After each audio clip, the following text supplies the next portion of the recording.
Welcome to MOVITRAC LTE-B Plus Basic and Intermediate Training. This is Session 4. In our last session, we unlocked the extended parameter set and we saw how we could make our MOVITRAC LTE-B Plus do a few more advanced things thanks to those parameters.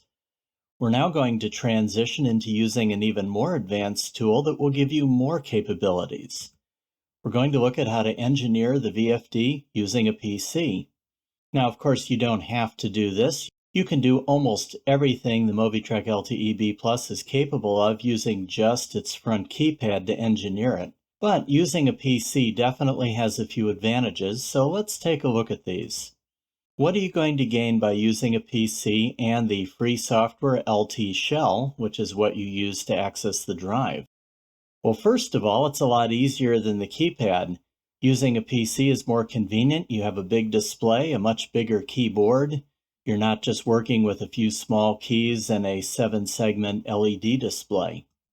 It's much quicker to edit parameters. If you have to make a lot of changes, using LT shell on a PC is much easier. You also get more detailed information if a fault occurs, so you can do more sophisticated diagnostics. There is a manual mode which allows you to test the drive very conveniently. You can back up and restore the parameter sets. This not only protects you if something goes wrong, but it's also a great way to set up a bunch of VFDs all identical. We'll talk about this later in the session. And finally, there's the built-in tool called the scope, which allows you to do very sophisticated diagnostics and make sure your VFD is performing the way it should. We're going to dedicate an entire session to the scope a little later on. So how do we get connected to a PC? It is relatively simple, but you do need several pieces of hardware. First of all, you'll need a USB adapter. SEW-EURODRIVE has made 2 of these. The USM21A, which is gray, is the current model and the one that you should get if at all possible. But if you have the older orange USB 11A, that will work fine as well. You'll also need what's called cable set C. This is a Y connector that has a number of different cables with it. You'll need the RJ45 cable, the blue one shown here. And what you'll do is you'll plug the RJ45 cable into the communications port on the front of the MOVITRAC LTE-B Plus.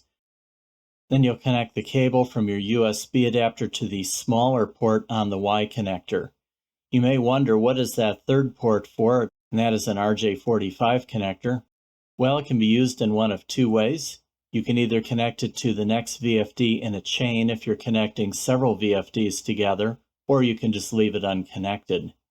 This is how you would use the cable if you were just connecting up to a single VFD.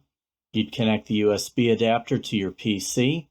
You'd connect it to cable set C to the smaller connector on the Y side of it, and then you'd connect the RJ45 cable to the VFD.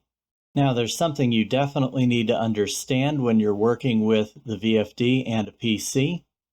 Every MOVITRAC LTE-B Plus has a unique address that identifies it during communications. This is a number between 1 and 63. There are 63 possible addresses. Typically, a VFD will be set to address 1 if it's being used all by itself.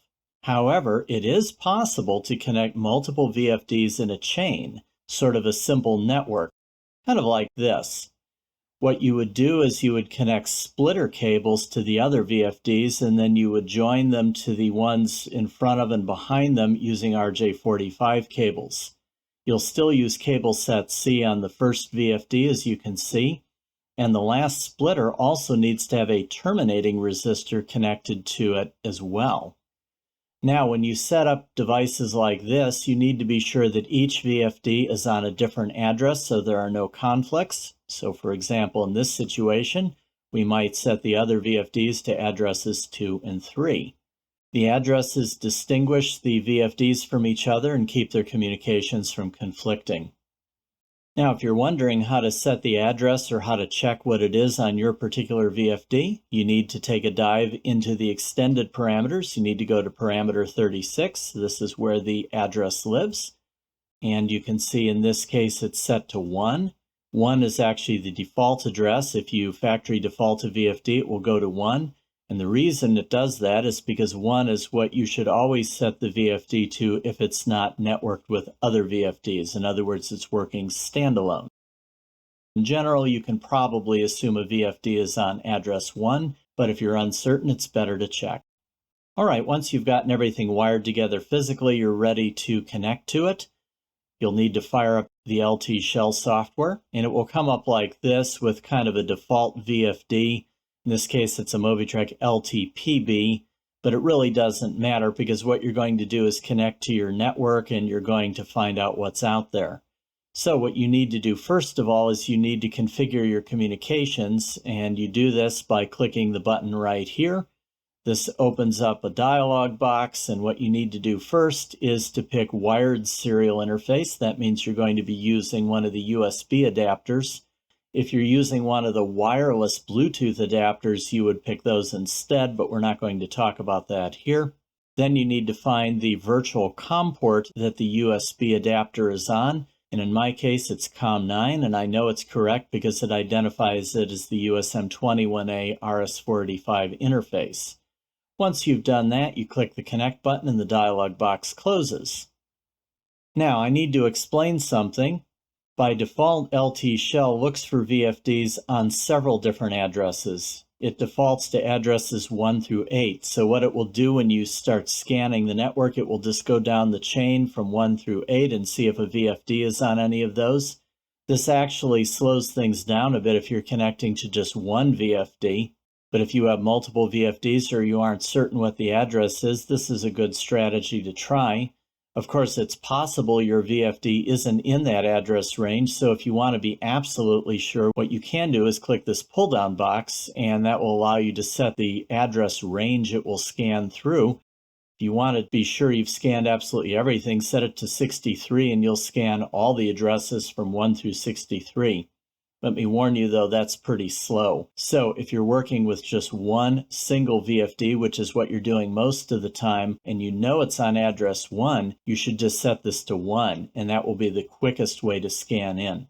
Once you've set your scan limit, then what you do is click the Scan Drive Network button, and LT Shell will go out and look for VFDs. And if it finds one or more, then what will happen is the screen will change. You'll see something like this with all the detected VFDs listed vertically down the left side. In this case, there's just one. This is my demo unit. I have a MOVITRAC LTE-B+, and you can see it identifies it as a 115-volt single-phase half-horsepower unit, and it's on address 01, which is what we would expect from a single VFD. So this is what you should see.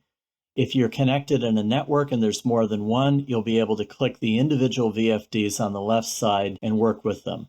In my case, I only have one, so it's selected by default. The most important buttons in LT Shell are the 3 in the upper left corner. These are mode buttons. LT Shell has 3 modes. We'll be looking at 2 of them in this session. We'll look at the third, the scope, later on. So you'll click that to pick the mode that you wish to operate in. Here are the modes. The first mode is parameter edit mode. This is the one you'll probably use most of the time because this is the place where you work with parameters. But there's also something called the drive monitor. We'll look at that later in this session. And then finally, there's the scope tool, which is used for advanced diagnostics. We'll look at that in a separate session. So let's talk about working with parameters first, because this is the reason you mostly use LT Shell. Once you've successfully connected to a VFD and you've clicked its button on the left side of the screen, you'll see a list of parameters. Now in my case, I've unlocked the extended parameters, so I see 3 parameter tabs called P00, Basic, and Extended. The basic parameters are parameters 1 through 14. The extended parameters are the extra parameters that you unlock by putting a 101 in parameter 14, and P00 are read-only parameters. So click the tab to select the group you wish to work with. If you have not unlocked the extended parameters, you will only see the basic tab. The other 2 will not be visible until you unlock them. These are the parameters themselves, and you can see that they are identified by number, beginning with a P, and by a description. Right next to them are the parameter values. You may be wondering, why are some of them red? Well, red indicates that the parameter has been changed to something other than its default value. Right next to each parameter is the legal range of the values you can put in that parameter and also the default value, and that just informs you what you're allowed to do.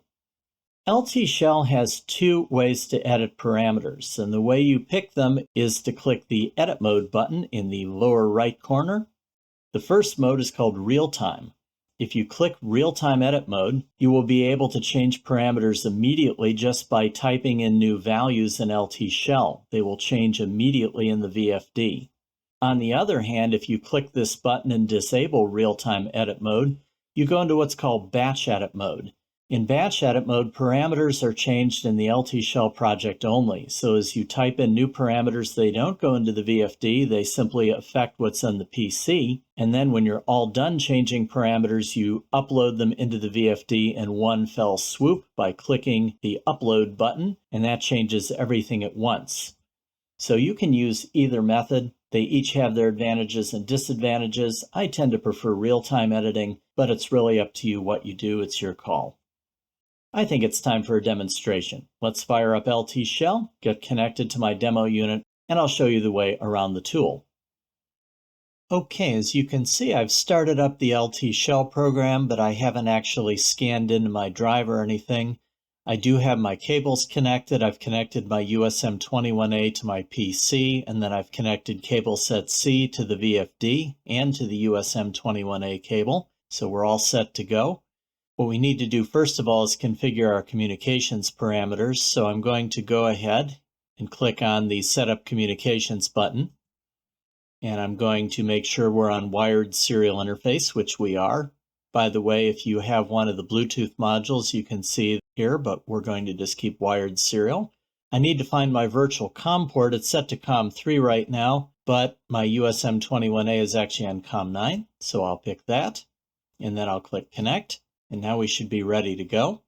Now before I scan, I'm going to change my network scan limit. You notice it defaults to 8. What that means is it's going to check addresses 1 through 8 when I click Scan Network Drive. That's going to take a little while. It's quicker if you can limit the scan. In my case, my drive's address is 1, so I can really speed things up just by changing this to 1. It'll only check that address. So let's go ahead and scan. So I'll click Scan Drive Network, and it's found the drive, and now it's loading the parameters. Takes a few seconds, as you can see.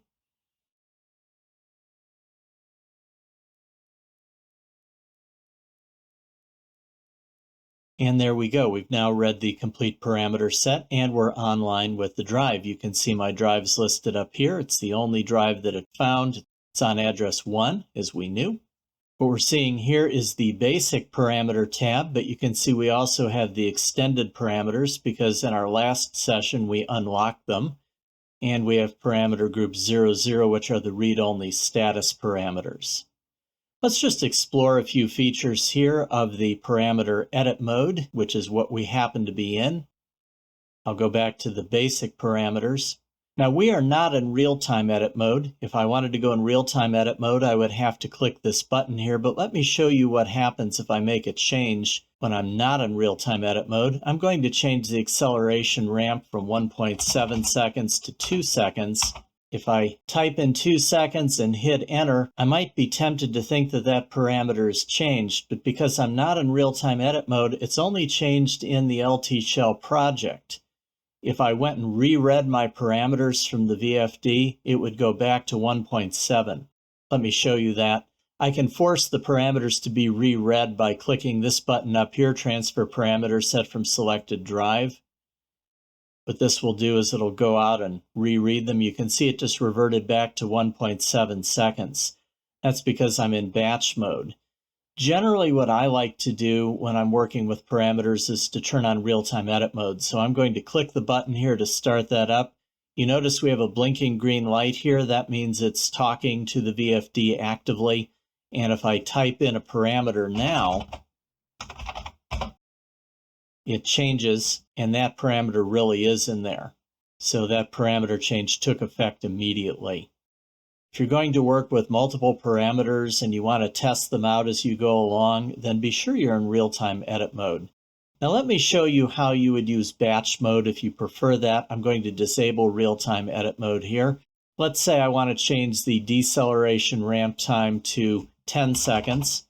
I click on it, type 10, hit enter. And if I want that change to take effect, I have to click this button here, transfer parameter set to the selected drive.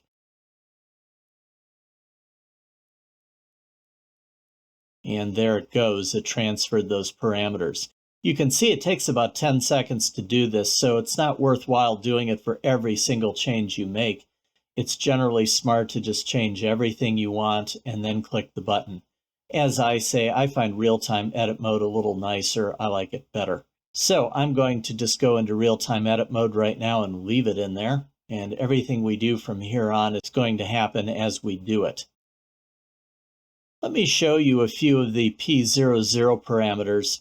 As I mentioned before, these are all read-only parameters. You can't change them. They're basically here to show you status information from the VFD. For instance, they show you what the analog inputs are reading, what speed has been programmed into the drive, what the digital inputs are doing, temperature, the motor voltage, the DC link voltage, the temperature of the heat sink. There are also a number of counters, and there are a number of other status values here. We will talk about some of these in other sessions, but you can see there's quite a bit of information here. Now, I'm going to go and run the drive directly from its keypad so you can see some of these parameters change. So I'm going to go to my drive and press the Start button.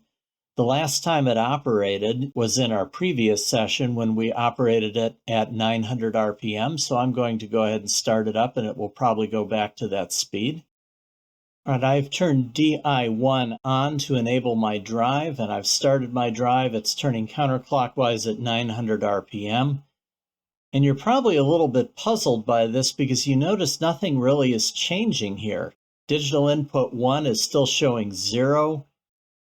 The motor voltage is reading 0 volts, which doesn't make sense. The heatsink temperature isn't changing. And that is because these parameters will not automatically update unless their refresh box is checked. The reason they do it this way is because the communication speed between the VFD and the PC is not terribly fast. And the more parameters you're trying to read, the longer it takes. So if it read every single parameter, you would have to wait about 10 seconds for a parameter to update. What they do is they give you the opportunity to pick just the ones you care about, and of course the fewer you have active at a time, the more frequently they update. So what I'm going to do is click just a few of these, the ones that we're interested in here. I'm going to click my analog input 1 value. That's connected to a potentiometer that can be used in some modes to control the speed. I'm going to pick speed reference here. I'm also going to pick digital inputs. I'm going to pick the internal temperature, the motor voltage, the DC link voltage, and I'm going to take the heatsink temperature. All right, you notice now these values are updating and they're showing current information.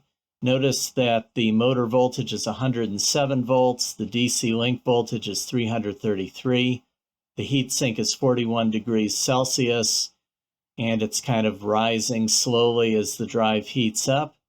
The speed reference is minus 900 RPM, and the first analog input is 100%. Probably means the potentiometer is turned all the way up. Let me change that. I'm going to turn the potentiometer, and you should see this value change. There, as you can see, the value is changing to reflect the potentiometer as I turn it. So don't forget this. When you're going to work with the parameters and you're going to monitor the drive when it's in action, you need to check the refresh box. It is very easy to forget to do this and then wonder why nothing is changing. All right, so now I'm going to stop my drive.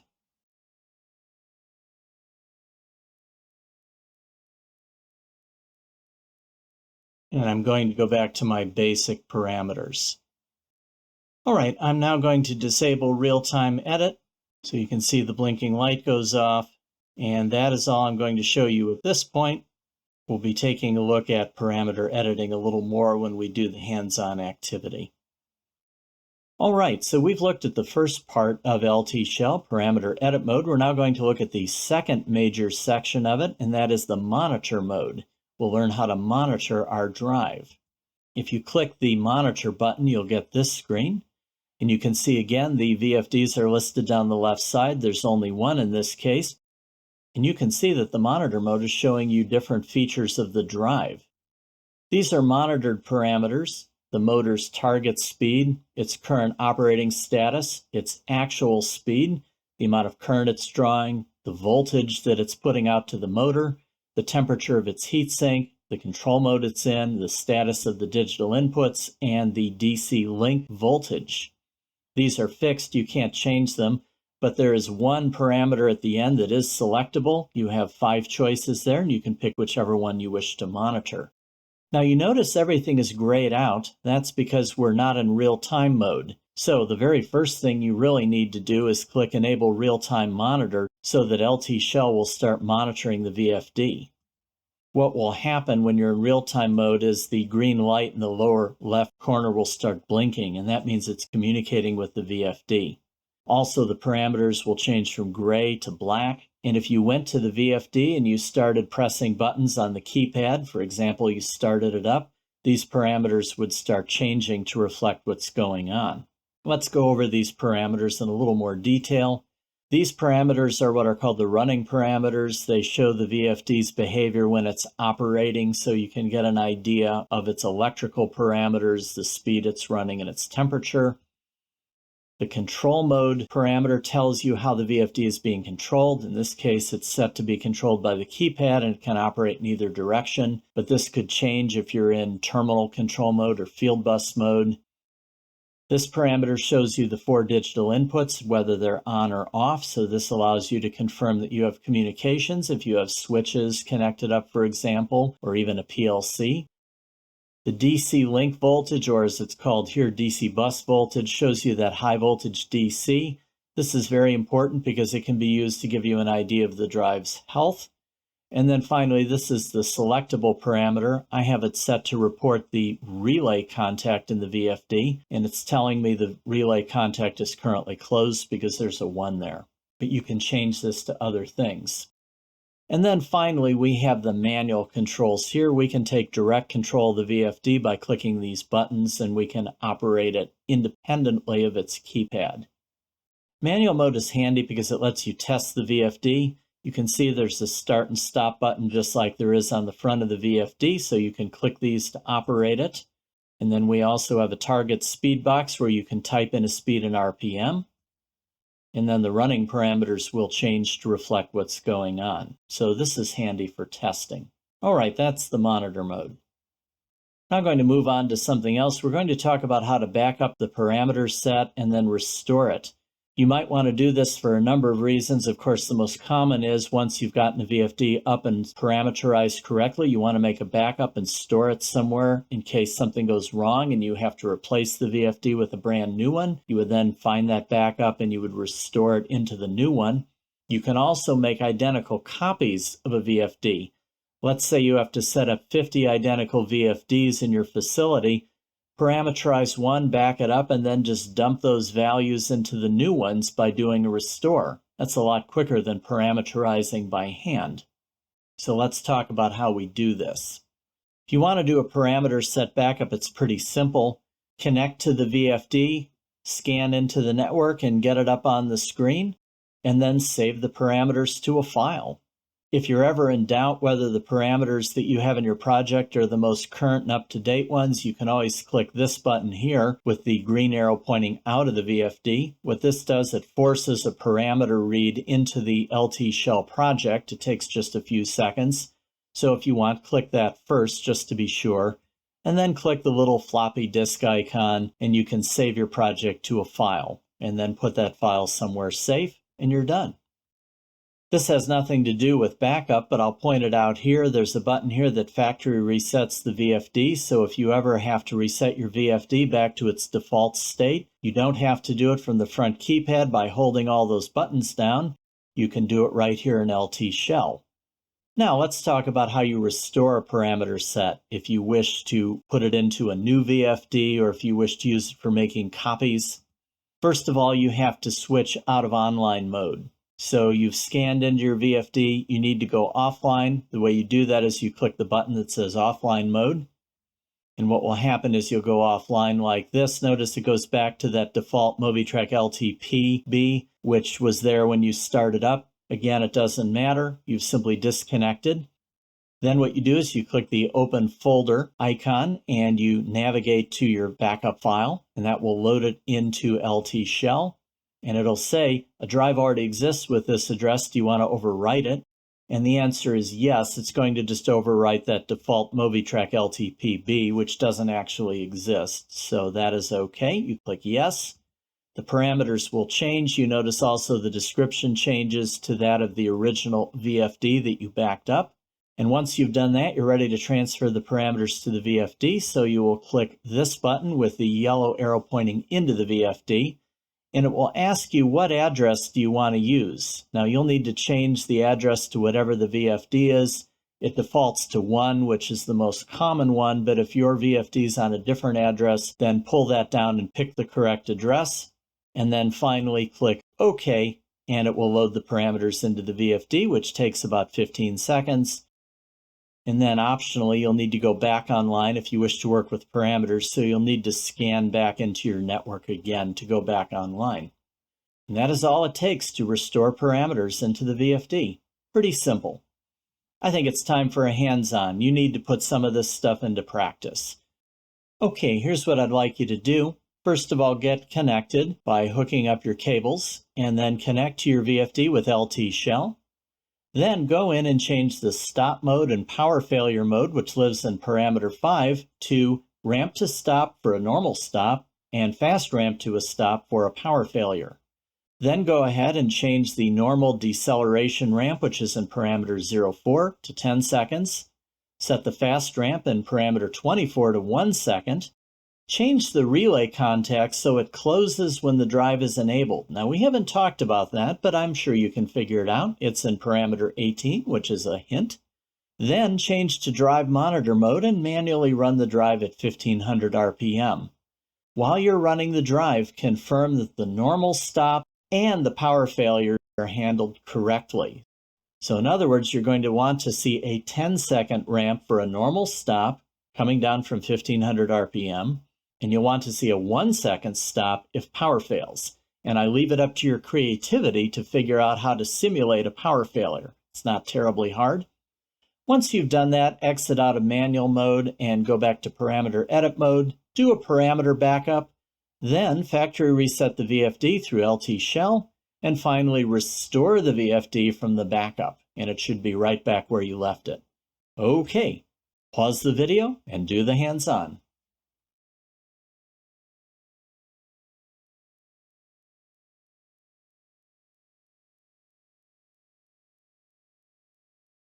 All right, well, let me demonstrate how to do the hands-on. If you don't have a demo unit, you can watch this, and if you did have some trouble, hopefully this will make things clear. So let's go ahead and demonstrate.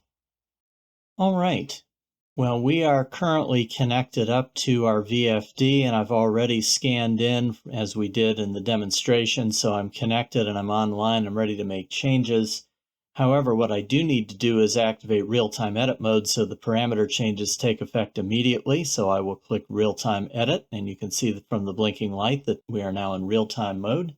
The first thing I need to do, according to my instructions, is change parameter 5 to select a different stop mode and power failure mode.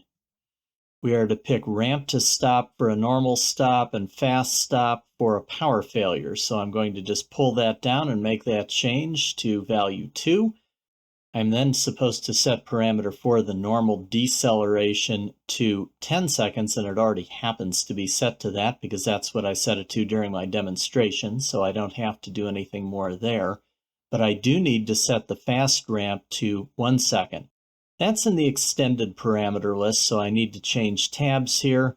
Find parameter 24. It's currently set to 2 seconds. I click it, put in 1, hit enter, and that changes. So now we should get a quicker deceleration in a power failure. And then finally, I need to change parameter 18, which controls how the relay behaves. Right now, the relay is reflecting the drive's health. If all is well with the drive, the relay contact will close. That means normally it's closed because usually the drive's healthy. I need to change it so it only closes when the VFD is actually enabled.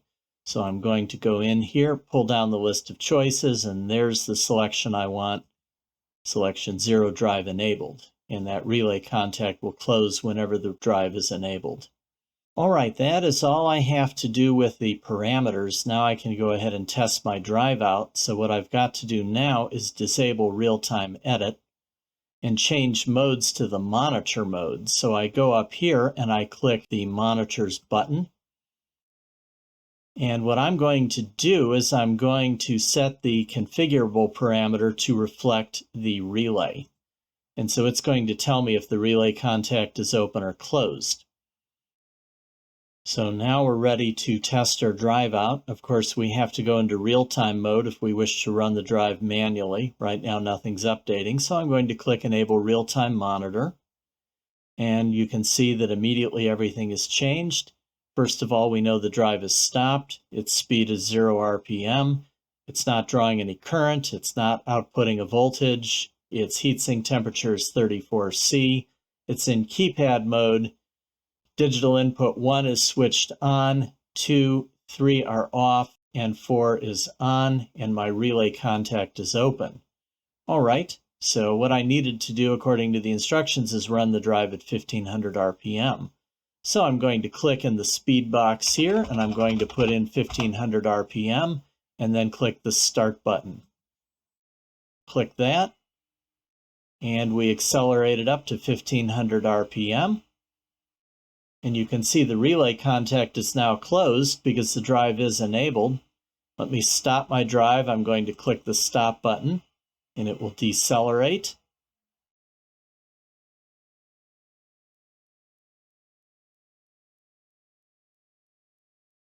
And you notice the relay contact opened as soon as the drive stopped because it's not enabled anymore. Okay, we need to test the drive to see if it decelerates according to the ramp we put in. Remember, we put a 10-second ramp for a normal stop. We're using 1500 RPM, which on this particular motor corresponds to a 50 Hz frequency change. So that means it should take 10 seconds to decelerate. So let's start the drive up again, and then we'll check and see if it takes 10 seconds to come to a stop. So I'll press Start. We're up to 1500 RPM. Now we're going to stop it. We're going to kind of time this as it comes down, so here we go.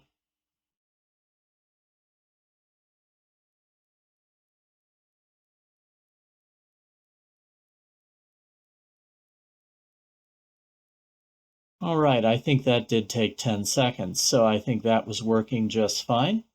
I'm now going to start it up again, and this time we're going to simulate a power failure. And I'm going to do this very simply by switching my demo unit's big red switch off. And we'll see if the VFD decelerates the motor using the energy stored in its capacitors to bring it to a stop within a second. Let's try that out. We'll start it up. We're up to speed. I'm going to flip the switch. And yes, indeed, it worked. It decelerated it in 1 second, and then I flipped the switch back on, and now it's just sitting in stop mode. So that worked. All right, so we're done with testing. We need to do one more thing. We're going to disable the real-time monitor. We're going to go back to parameter edit mode, and we're going to do a backup. My parameter set is up to date, but if I'm in any doubt about that, what I can do is I can click this button here, Transfer Parameter Set from Selected Drive, and that forces a read of all the parameters. So I have read all my parameters, and now I'm going to save them. I click the little disk icon here. I navigate to a location on my local drive. I'm going to put it on my desktop here. You notice it gives it kind of a meaningful name. It tells you what kind of VFD it is and what its ratings are. So I'm going to just save that, and that's my backup. All right. Now I'm going to factory reset my VFD, and I'm going to reload the backup image that I just created. So I'm going to go here to this button, Reset Parameters to Factory Default. It says, do you wish to proceed? Yes, I do. So you can see I've reset back to all my defaults. Nothing's red anymore. I'm going to go offline by clicking the Offline Mode button. That takes me offline, and I'm going to load the backup image by clicking the Load a Parameter Set from File icon. I'm going to pick that image that I saved on my desktop, and I'm going to say yes, it's okay if it overwrites that LTE-B there. So it's loaded in the parameter set, and now it's time to transfer those into the VFD. So I'm going to click the button with the yellow arrow, Transfer Parameter Set to the selected drive. It wants to know the address. Now my VFD is on address 1 because it's been factory defaulted, and that's what they always default to. So I'll change that to 1 and click OK. And it's going to open communications, and it's going to transfer the parameters, and there we go. We have just restored our parameter set. So pretty simple. And that is it. And that is the end of session 4. Hope you found that interesting and helpful, and I hope you see the advantages of working with the VFD through LT Shell on a PC. It definitely makes setup and configuration a lot easier. In our next session, we're going to take a deeper look at the parameters now that we have LT Shell to get into them quickly and easily, and we'll see some of the interesting things you can do with your VFD. See you next time.